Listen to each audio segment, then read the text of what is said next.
तो बेटा अब हम करते हैं नेक्स्ट क्वेश्चन, जो है check whether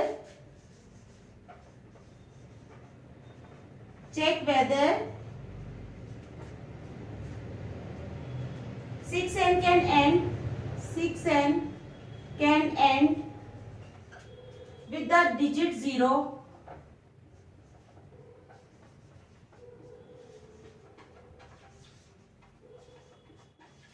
check whether 6n can end with the digit 0 for any natural number n. For any natural number n. कहता है चेक करो whether 6n can end with the digit 0 for any natural number n. तो अब 6n जो है वो कब and करेगा डिजिट 0 के साथ? if 5 is one of the primes of 6.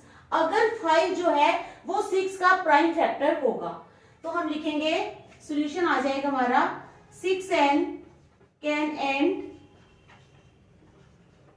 with the digit 0 if 5 is one of the primes of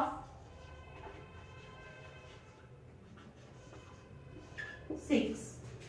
कहते हैं 6n can end with the digit 0 if 5 is one of the primes of 6. अब primes of 6 कौन से हैं? 2 और 3. Prime factors of 6, prime factors of 6 is equal to 2 into 3.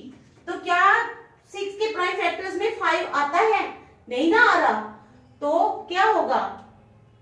कहता है check whether, तो 6n can not and with the digit 0. Therefore since 5 is not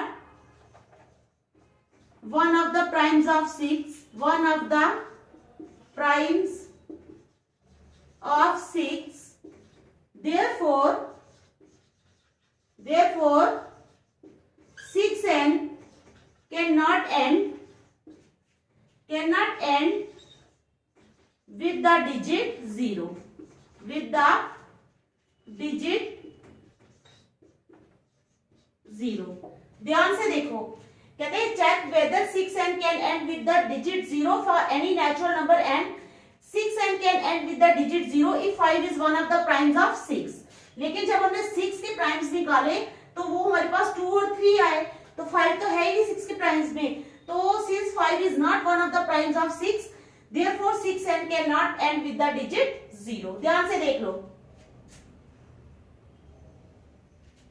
देख लिया. चलो नेक्स्ट लास्ट क्वेश्चन बेटा हमारा एक्सरसाइज 1.2 का लास्ट क्वेश्चन. ठीक है, फिर कल हम करेंगे एक्सरसाइज 1.3. आप भी कल जाके रिवाइज करना, ठीक है. और जो क्वेश्चन समझ नहीं आते वो मुझे बताना, मुझे कमेंट बॉक्स में बताया करो कि आपको क्या समझ आया क्या नहीं आया.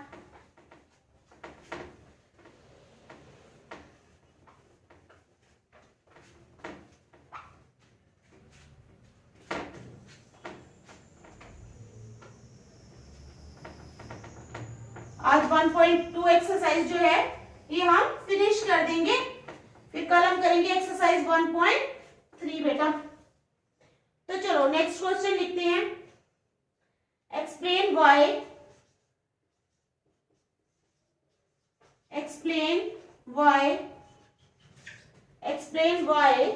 7 into 11 into 13, 7 into 11 into 13 plus 13 and 7 into 6 into 5 into 4 into 3 into 2 into 1 plus 5 are composite numbers.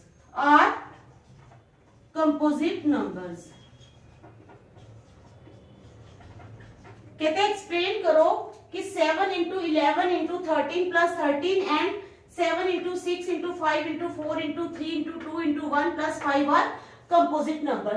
सबसे पहले मैं बताऊंगी कि composite numbers होते क्या हैं. Composite numbers are the numbers which have factors other than one and itself. जिनके one और अपने सिवा और भी अदर फैक्टर्स होते हैं. तो मैं बताती हूँ. Composite numbers are the numbers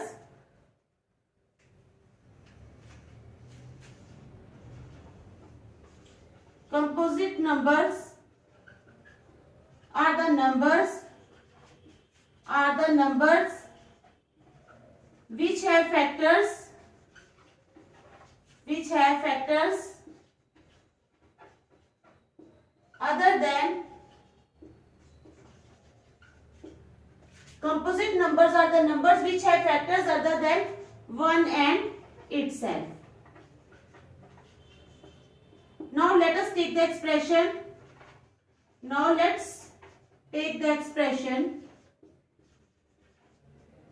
Take the expression. कौन सी एक्सप्रेशन ले लेंगे हम पहले? 7 into 11 into 13 plus 13. तो 13 ये प्लस का साइन है, इसका मतलब ये लेफ्ट हैंड साइड वाली टर्म है, ये राइट हैंड साइड वाली. तो क्या है, इन दोनों में 13 कॉमन है. तो taking 13 as common factor we get. Taking 13 as common factor we get. 13 को जब हमने कॉमन लिया तो हमें क्या मिला? 13 ले लिया हमने कॉमन, तो ये रह गया 7 into 11, ठीक है, into 1 plus 1 is equal to 13 into 7. 11 sevens are 77 plus 1 is equal to 13 into 78. अब जो 78 है इसके हम प्राइम्स निकाल सकते हैं. 2 3s are 6, 2 9s are 18, 3 13s are 39. तो इसके प्राइम्स आ गए 2 into 3 into 13. तो हम इसको लिख सकते हैं 13 into 2 into 3 into 13. तो अब देखो ये वाले टर्म में 7, 11 और 13 थे. अब इधर 7, 11 और 13 के अलावा 2 भी है, 3 भी है, ठीक है. तो 1 और इटसेल्फ के अलावा भी इसके फैक्टर्स आए हैं. इसका मतलब it is a composite number. Therefore 7 into 11 into 13 plus 13 is a composite number. क्या है ये? कंपोजिट नंबर है, ठीक है. अब चलो दूसरा ले लो, दूसरी एक्सप्रेशन ले लो. दूसरी एक्सप्रेशन है हमारे पास 7 into 6 into 5 into 4 into 3 into 2 into 1 plus 5. तो अब इस टर्म में क्या है, इसमें 5 यहाँ पे भी है, 5 यहाँ पे भी है. यहाँ पे हमने 13 कॉमन लिया था फर्स्ट एक्सप्रेशन में, यहाँ पे हम 5 कॉमन लेंगे. टेकिंग 5 एज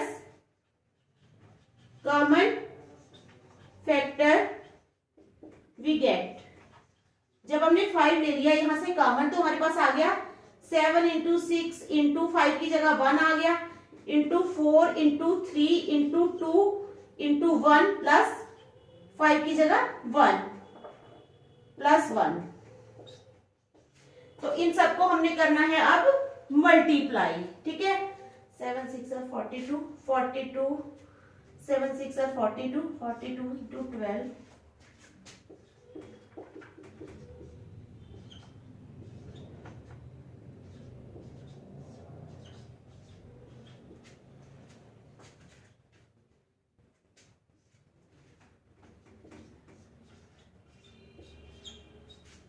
$1008 आ गया इज इक्वल टू 1008 प्लस 1. कितना आया?